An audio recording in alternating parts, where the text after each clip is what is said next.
Աստված հավատարիմ է, Դեյվիդ Վիլկերսոն, օր մարտի 29 Սովորենք ներել ինքներս մեզ։ Իմ կարծիքով, ներելու ամենադժվարը ինքդ քեզ ներել սովորելն է։ Որպես քրիստոնյաներ, մենք շտապում ենք աշխարհին մատուցել մեր Տիրոջ շնորհը, բայց հաճախ այն տալիս ենք ինքներս մեզ շատ խնայողաբար։ Եկեք հիշենք Դավիթ թագավորին, ով ընկավ մեղքի մեջ, իսկ հետո սպանեց այդ կնոջ ամուսնուն իր հանցանքը թաքցնելու համար։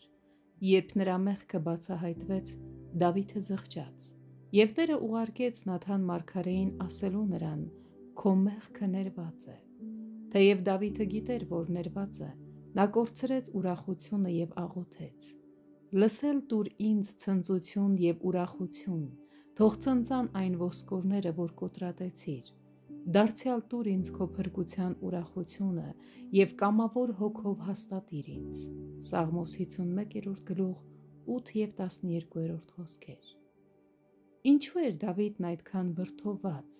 չէ՞ որ նա արդարացավ Տիրոջ առաջ։ Փաստն այն է, որ հնարավոր է, որ ձեր մեղքերը ջնջվեն Աստծո գրքից, բայց ոչ ձեր խղճից։ Դավիթը գրել է այս սաղմոսը, քանի որ ցանկանում էր, որ իր խիղճը չդատապարտեր իրեն իր մեղքերի համար։ Դավիթը չէր կարողանում ներել ինքն իրեն, և հիմա կրում էր պատիժը ուրախության կորուստով։ Տիրոջ ուրախությունը գալիս է որպես նրա ներումն ընդունելու պտուղ։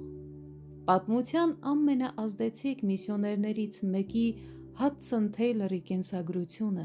մեծ ազդեցություն ունեցավ ինձ վրա։ Թեյլորը հավատացյալ աղոթքի մարդ էր, ով եկեղեցիներ էր հիմնել հսկայական Չինաստանում։ Նա տարիներ շարունակ ծառայել է առանց ուրախության։ Նա հուսահատված էր իր պայքարի և անհավատության մասին մտքերի պատճառով։ 1869 թվականին Թեյլորը ենթարկվեց ներքին հեղափոխական փոփոխության։ Նա տեսավ, որ Քրիստոսն ունի այն ամենը, ինչ իրեն պետք է, և որ Քրիստոսի լիության միայն մեկ ճանապարհ կա, և դա միայն հավատքի միջոցով։ Թեյլորը որոշեց քաջալերել իր հավատքը, բայց նույնիսկ այդ ջանքերն ապարդյուն եղան։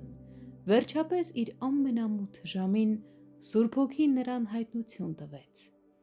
հավատքը գալիս է ոչ թե ջանքերի, այլ Աստծո խոստումներին ապավինելու միջոցով։ Թեյլորը հնազանդվեց և դարձավ ուրախությամբ լցված ծառա։ Ուրեմն, թող որ համտեսեք այն ներումը, որը Տերն արդեն տվել է ձեզ, և զգաք ձեզ վերադարձած փրկության ուրախությունը։